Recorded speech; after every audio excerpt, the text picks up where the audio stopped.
भागे भागे बीजेपी में घुस गए। एक राजनीति और चल रही है, आप लोग उसे नोट कीजिएगा। पता चल गया है कि सुप्रीम कोर्ट में ईडी सीबीआई की साख पर सवाल उठ गया है। अब जमानत मिल सकती है, भले ही 7 महीने या 17 महीने के बाद मिले। अब इनकी गिरफ्तारियों से जनता भ्रमित नहीं होने वाली है। तो फिर से विपक्ष की सरकारों में भयंकर सांप्रदायिक तनाव पैदा किए जा रहे हैं, इसे नोट कीजिएगा। अतिक्रमण के नाम पर धार्मिक इमारतों को घेरा जा रहा है ताकि वहां की विपक्ष की सरकारें फंस जाएं। जितनी आसानी से विपक्षी मुख्यमंत्रियों मंत्रियों के खिलाफ मामले बनाए जाते हैं, छापे पड़ते हैं, जेल में डाल दिया जाता है। आप देखिए, इन एजेंसियों को इन 10 सालों में बीजेपी की सरकारों में एक भी मंत्री और नेता नहीं मिलता, जबकि तमाम आरोप लगे। केजरीवाल जी कह रहे हैं कि वो गैर भाजपा मुख्यमंत्री के रूप में जेल में थे, तो मैं उन्हें बताना चाहता हूं, सिर्फ हेमंत सोरेन ही और मुख्यमंत्री जेल में नहीं रहे हैं। हमारी सरकार आने से पहले केजरीवाल जी तो कहते हैं ना बहुत पढ़े लिखे व्यक्ति हैं, तो वो पढ़ाई लिखाई में कुछ याद में भुलाई हो गई क्या? 2008 में मधु कौड़ा झारखंड के मुख्यमंत्री के रूप में जेल में थे। 2006 में शिबू सोरेन झारखंड के मुख्यमंत्री के रूप में जेल में थे। 2000 में करुणानिधि तमिलनाडु के मुख्यमंत्री थे और जेल में थे। 1997 में लालू प्रसाद यादव बिहार के मुख्यमंत्री थे और जेल हुई थी। और 1996 में जयललिता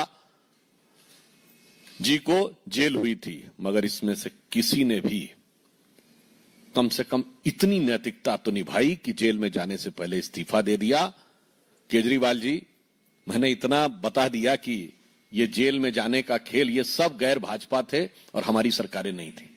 भ्रष्टाचार के आरोप में जेल जाने वाले मुख्यमंत्रियों के क्लब और श्रृंखला में तो आप शामिल हो गए, मगर उसमें भी आपने एक नया कीर्तिमान बना दिया कि आप जेल से ही रहकर सत्ता लोलुपता की एक नई नजीर आपने देश के सामने रखी। केजरीवाल को जमानत देते हुए कोर्ट ने क्या कहा? सीबीआई से यही तो कहा कि पिंजड़े में बंद तोता की धारणा से बाहर आइए।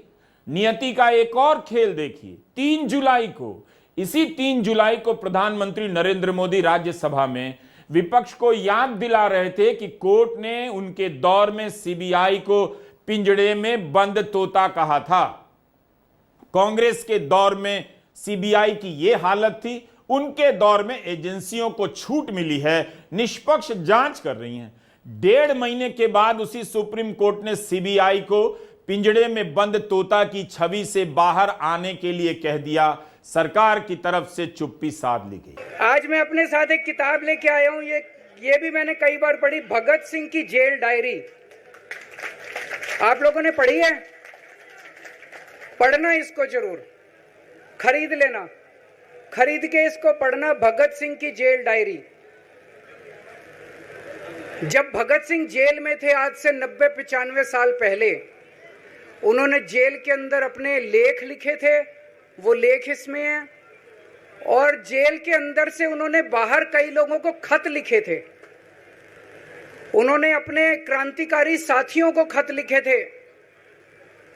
उन्होंने देश के युवाओं के नाम खत लिखे थे। बलिदान से पहले साथियों को अंतिम पत्र 22 मार्च 1931। ये खत उन्होंने जेल से लिखा और उनके साथियों तक पहुंचाया अंग्रेजों ने। बटुकेश्वर दत्त की बहन प्रोमिला को पत्र, बचपन के दोस्त जयदेव गुप्ता को पत्र, वाइसरॉय को पत्र, ये सारे पत्र अंग्रेजों ने भगत सिंह के पहुंचाए। युवाओं के लिए जो पत्र लिखा, वो पत्र बकायदा युवाओं के एक सम्मेलन में पढ़ के सुनाया गया। भगत सिंह की शहादत के 95 साल बाद आजाद भारत के अंदर एक क्रांतिकारी मुख्यमंत्री जेल गया। मैं अभी जेल गया, मैंने जेल से एक ही पत्र लिखा था एलजी साहब को। 15 अगस्त था, देश का स्वाधीनता दिवस था। देश के आजादी के दिवस के ऊपर दिल्ली का मुख्यमंत्री दिल्ली सरकार की तरफ से झंडा फहराता है। मैंने एलजी साहब को 3 दिन पहले चिट्ठी लिखी, 15 अगस्त के 3 दिन पहले, कि एलजी साहब, मैं चूंकि जेल में हूं, मेरी जगह आतिशी जी को झंडा फहराने की इजाजत दी जाए। कुछ गलत तो नहीं लिखा? वो चिट्ठी मेरी एलजी साहब तक नहीं पहुंचाई गई, मुझे चिट्ठी वापस करी गई और मेरे को ये वार्निंग जारी की गई। ये वार्निंग भी लेके आया हूं, जिंदगी भर साथ रखूंगा ये मेरे को वार्निंग दी गई कि दूसरी बार अगर आपने एलजी साहब को चिट्ठी लिखने की हिम्मत करी तो आपके साथ जो फैमिली मुलाकात होती है हर हफ्ते, वो फैमिली मुलाकात बंद कर दी जाएगी। मैं मन में सोच रहा था, अंग्रेजों ने भी नहीं सोचा था कि आजाद भारत के अंदर 95 साल के बाद अंग्रेजों से ज्यादा क्रूर और अत्याचारी शासक इस देश के ऊपर आएगा। केजरीवाल भगत सिंह की जेल डायरी लेकर आए थे। केजरीवाल ने मोदी सरकार को अंग्रेजों से भी क्रूर और अत्याचारी सरकार कहा है। जब वे मंच पर आए तो रंग दे बसंती चोला का गाना बजने लगा और भगत सिंह की जेल डायरी दिखाकर उन्होंने खुद को क्रांतिकारी के रोल में फिट करने की कोशिश की। खुद की तुलना भगत सिंह से और मनीष सिसोदिया की तुलना बटुकेश्वर दत्त से की। बटुकेश्वर दत्त और भगत सिंह ने असेंबली में एक बम फेंका था, या सुना है सब लोगों ने? तो दोनों को जेल हुई, दोनों को एक ही जेल में रखा गया, बगल बगल वाली कोठरी में रखा गया। ये मैं चिट्ठी पढ़ के सुना रहा हूं आपको, भगत सिंह की, जो उन्होंने प्रोमिला को, बटुकेश्वर दत्त की बहन को लिखा। कल रात बट्टू को किसी दूसरी जेल में भेज दिया गया है, तब तक वो उनके साथ ही था भगत सिंह के। ये चिट्ठी 17 जुलाई 1930 की है। उनकी जुदाई मेरे लिए असहाय हो रही है। भगत सिंह लिख रहे हैं बटुकेश्वर दत्त की बहन को कि बटुकेश्वर दत्त की जुदाई मेरे लिए असहनीय हो रही है। आज पहला दिन है जब मैं अपने को पूरी तरह उद्विग्न पा रहा हूं और मेरे लिए हर मिनट एक बोझ बन गया है।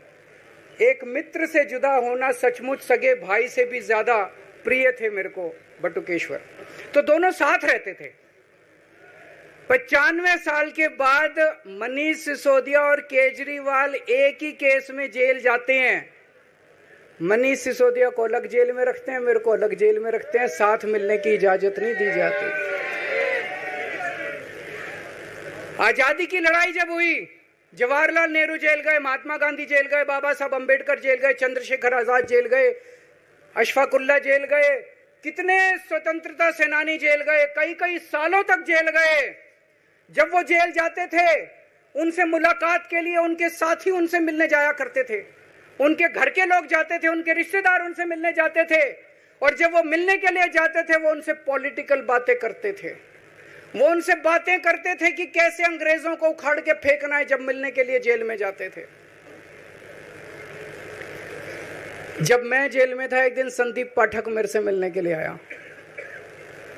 मैं भी पॉलिटिकल आदमी हूं, वो भी पॉलिटिकल, हमारी पार्टी का संगठन मंत्री है। आके उसने मेरे से पॉलिटिकल बातें करी। और क्या करता, रोमांटिक बातें थोड़ी करता। तो पॉलिटिकल आदमी वो, पॉलिटिकल आदमी मैंने उससे पूछा देश में क्या चल रहा है, उसने देश की पॉलिटिकल हालत बताई। मैंने उससे पूछा पार्टी में क्या चल रहा है, उसने संदीप पाठक को ब्लैकलिस्ट कर दिया गया, उसके बाद मेरे से मिलने नहीं दिया गया। भगत सिंह जब फांसी पे चढ़े, उन्होंने सपने में भी नहीं सोचा था कि ऐसा भारत होगा। आज से 95 साल के बाद इस देश के अंदर इतनी क्रूर और अत्याचारी सरकार आएगी कि अंग्रेजों को भी पीछे छोड़ देगी। दोस्तों, हेमंत सोरेन, संजय सिंह, मनीष सिसोदिया, अरविंद केजरीवाल को सुप्रीम कोर्ट से केवल बेल नहीं मिली है, बल्कि इनकी जमानत के फैसलों में जिस तरह से कोर्ट ने जांच एजेंसियों पर टिप्पणी की है, कायदे से इस्तीफा उस मंत्री का होता जिनके तहत ये एजेंसियां चलाई जा रही हैं।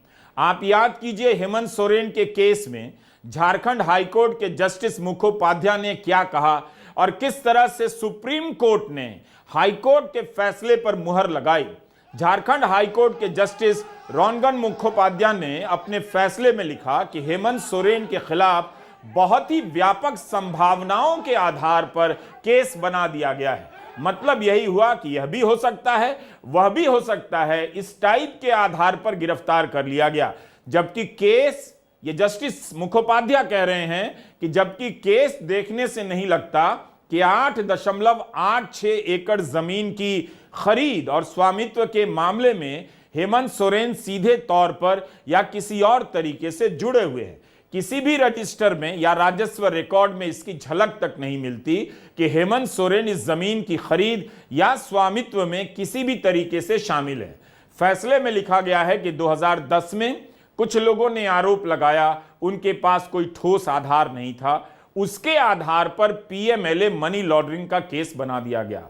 जो लोग विस्थापित बताए जाते हैं उनमें से किसी ने भी शिकायत दर्ज नहीं की। ईडी ने इन सभी बातों को सुविधा के हिसाब से अनदेखा कर दिया। अरविंद केजरीवाल ने इस्तीफा दिया है, लेकिन हेमंत सोरेन के केस का जिक्र क्यों कर रहा हूं? यही बताने के लिए कि किस किस तरीके से, किस किस आधार पर इन नेताओं को जेल में डाला गया और अपने आप को सुरक्षित किया गया। विपक्ष को डराओ, जनता को कंफ्यूज करो, गोदी मीडिया को लगाकर एक तरफा भ्रष्टाचार का मुद्दा बनाओ और खुद को तमाम नाकामियों और जवाबदेही के सवाल से बचा लो। इसीलिए हेमंत सोरेन के मामले का जिक्र किया कि किसी मुख्यमंत्री को इतनी आसानी से गिरफ्तार कर लिया गया। लेकिन लोकसभा चुनाव के पहले हेमंत सोरेन को गिरफ्तार किया गया, वो इसके बाद जब जेल से बाहर आए तो मुख्यमंत्री बने और उन्होंने अपनी पार्टी में बीजेपी के खेल को, एक और खेल को उजागर कर दिया। जब चंपई सोरेन दिल्ली की यात्रा करने लग गए और पार्टी से अलग हो गए। आज हर पार्टी की सबसे बड़ी चुनौती यही है, वह बचेगी या नहीं। एजेंसियों के डर से बीजेपी हर दल में घुस गई है, विपक्ष का आरोप है। लोकसभा चुनाव से पहले मल्लिकार्जुन खड़गे ने कहा था, करीब 400 से अधिक विधायकों ने पाला बदला है, अप्रत्याशित है।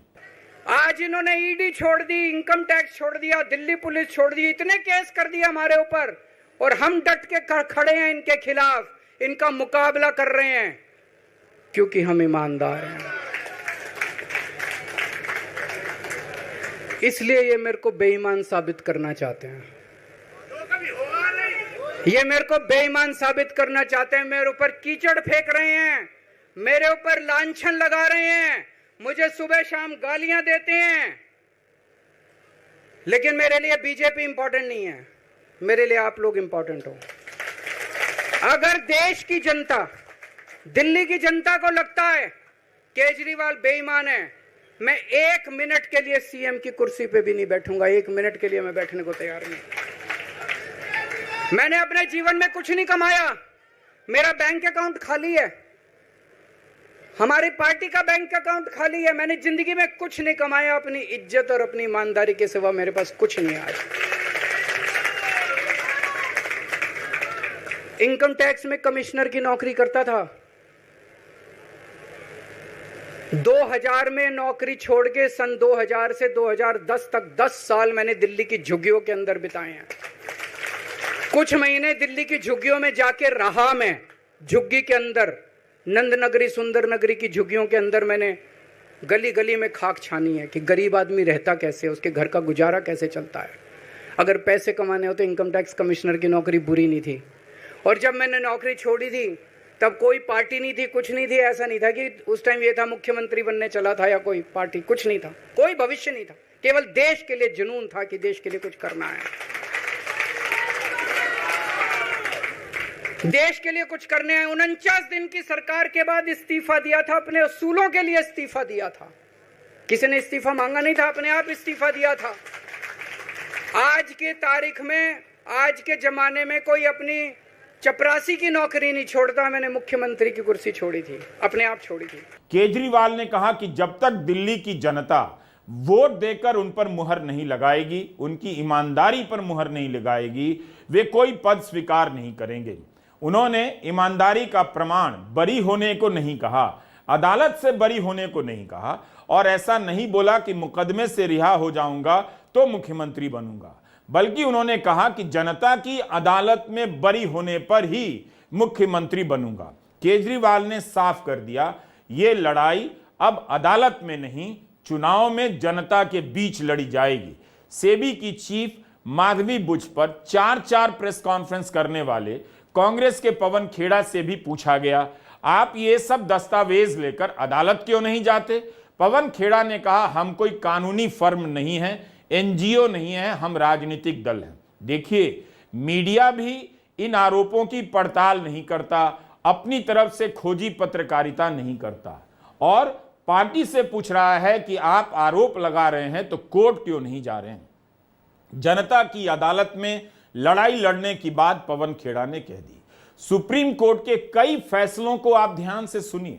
हमने अपने वीडियो में कई बार बताया है, कोर्ट बार बार कह रहा है कि बेल देने के मामले में हाई कोर्ट और ट्रायल कोर्ट न्याय के बुनियादी उसूलों का ध्यान रखें और बेल दें। विपक्ष जान गया है कि लंबे समय तक जेल में रखने की राजनीति का जवाब अब जनता के बीच ही जाकर देना होगा। बीजेपी विपक्ष को अदालतों की लड़ाई में घसीटना चाहती है, जेल में रखना चाहती है नेताओं को। विपक्ष अपनी लड़ाई जनता की अदालत में ले जाना चाहता है। विपक्ष का निर्माण और उसका बचना ही इस वक्त की सबसे बड़ी चुनौती है। अरविंद केजरीवाल ने इस्तीफा देकर कम से कम इस बड़ी चुनौती को स्वीकार कर लिया है। नमस्कार, मैं रवीश कुमार।